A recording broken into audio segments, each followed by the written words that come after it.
কি একটু salty salty হয়, তো কচুরিটা কিন্তু টেস্টি। এখন আমরা চলে এসেছি বাজার কলকাতাতে ছেলের।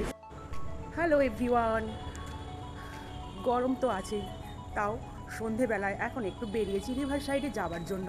তোমরা তো জানোই আমাদের এখানে রিভার সাইডটা খুব সুন্দর, বিউটিফুল ভিউ, আর এত সুন্দর সন্ধেবেলায় গঙ্গার হাওয়া আসে যে সেটাতে কিন্তু মন একদম ভালো হয়ে যায়। তোমাদের সঙ্গে তো অনেকবার শেয়ার করেছি, তো চলো তোমরাও সাথে থাকো, আমার সাথে রিভার সাইডে গিয়ে কী করলাম সেটা দেখতে থাকো, চলো।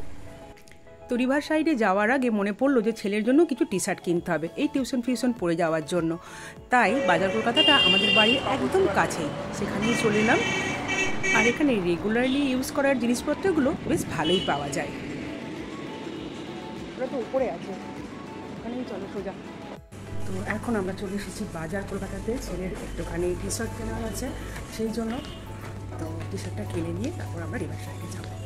চলো টি শার্টটা কিনে নিই। এই যে এখানে স্টোরে চলে এসেছি আমরা, এটা ফার্স্ট ফ্লোরে আছে এখানে। তো যেই রকম টি শার্টগুলো আমি চাইছি সেগুলো আমি এখানে পেয়ে গেছি, সেখান থেকেই দুটো চুজ করে নিয়ে নিয়েছি ছেলের জন্য। তো চলো এবার এখান থেকে বেরিয়ে সোজা যাই আমাদের গন্তব্যের দিকে। আর এই রাস্তা দিয়ে যাওয়ার সময় তো অনেক কিছুই চোখে পড়ে, তাই কিন্তু আবার দাঁড়িয়ে পড়লাম কচুরি খেতে। তো স্ট্যান্ডে যাওয়ার আগে এখানে গরম গরম কচুরি দেখতে পেয়েছি, সেজন্য গরম গরম কচুরি খাওয়ার জন্য এখানে দাঁড়িয়েছি। আর এই জায়গাটার নাম হচ্ছে গঞ্জের বাজার আমাদের চন্দননগরে। এই দোকানে কিন্তু এই সন্ধেবেলায় যে কচুরি আর সিঙ্গারা বিক্রি হয় সেটা কিন্তু অসাম খেতে হয়। তোমরা দেখতেই পাচ্ছ কালারটা কত সুন্দর। কচুরিটা কিন্তু টেস্টি, দুটো কচুরি নিয়েছি, পেট ভরে গেছে। কচুরি খেয়ে এখন যাচ্ছি স্ট্যান্ডে, চলো। তো কচুরি খেয়ে নিয়েছি আর এখন আমরা সোজা গঙ্গার দিকে চলেছি, এখন আর কোথাও দাঁড়াবো না। এই যে আই লাভ চন্দননগর চলে এসেছি অলরেডি আমরা স্ট্যান্ডে। দেখো স্ট্যান্ডের সুন্দর এলাকার দৃশ্য, আর এই যে খেলনা, এই যে লাইটিংয়ের সমস্ত কিছু খেলনা বেলনাগুলো দেখলে না আমার বাবুর সেই ছোটোবেলাগুলো মনে পড়ে। যখনই ছেলেকে নিয়ে এখানে স্ট্যান্ডে বেড়াতে আসতাম, এগুলো যেটা মন চাইতো এটাই নেব, এটাই কিনবো, কিনে দাও, এই ছিল ছোটোবেলার বায়না। আর এই যে গঙ্গার ধারে আমাদের স্ট্যান্ডে এরকম পুরো স্ট্যান্ডটা এভাবে পার্কের মতো তৈরি করা রয়েছে এদিক ওদিক, যে যাতে চিলড্রেনসরা এখানে এসে খানিকক্ষণ মজা করতে পারে। আর এই হচ্ছে আমাদের সুন্দর গঙ্গার ঘাট। আর আশেপাশটা দেখো, এত লাইট এত লাইট, আমি যখন এখানে এসে ছবি তুলি বা ভিডিও করি ঠিক এইরকমই লাইটিংটা আসে। আর এখানে অনেক কিছু খাবার জিনিস মানে স্ট্রিট ফুড বিক্রি হয়, ঘটি গরম, তারপর কুলফি, তারপর ওখানে ছিল ঘুগনিটাও খুব ভালো বানায় মশলা টশলা দিয়ে, ডিম সেদ্ধ দিয়ে।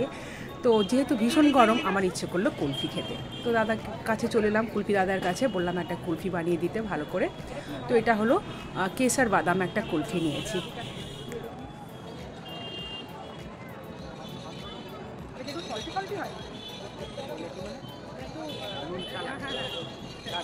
তো কুলফিটা বেশ মজা করে খেলাম, আর তারপরেই চোখ গেল ঘটি গরমের দিকে। দেখো এই ঘটি গরম যে দাদাটা বানাচ্ছে, সেই দাদার ঘটি গরম বানানোর টেকনিকটা শুধু তোমরা জাস্ট দেখো, এখানে আমি আর কোনো কথা বলবো না, জাস্ট তোমরা ঘটি গরম বানানোটা এনজয় করো।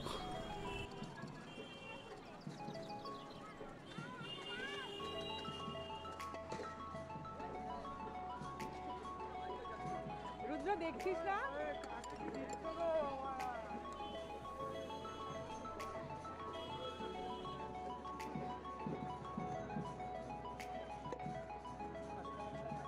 তো আগের ঘটি গরমটা অন্য একজনের বলা ছিল, তাকে দিয়ে দেওয়ার পর আমি এবার বলেছি একটু ঝাল কম দিয়ে আমাদের ঘটি গরমটা বানাতে। তো দাদা সেই আমাদের ঘটি গরমটা এবার বানাচ্ছে। তো একদম একটা মানে খুব সুন্দর ভাবে ডান্স করে করে এই দাদা ঘটি গরম বানায়। এটা কিন্তু আমাদের স্ট্যান্ডে এলে এটা কিন্তু এভরিডে চোখে পড়বে এই ঘটি গরম দাদাকে এবং এই ঘটি গরম দাদার এই স্টাইলটাকে। তো অনেক মানুষ কিন্তু এটা ভীষণভাবে এনজয় করে।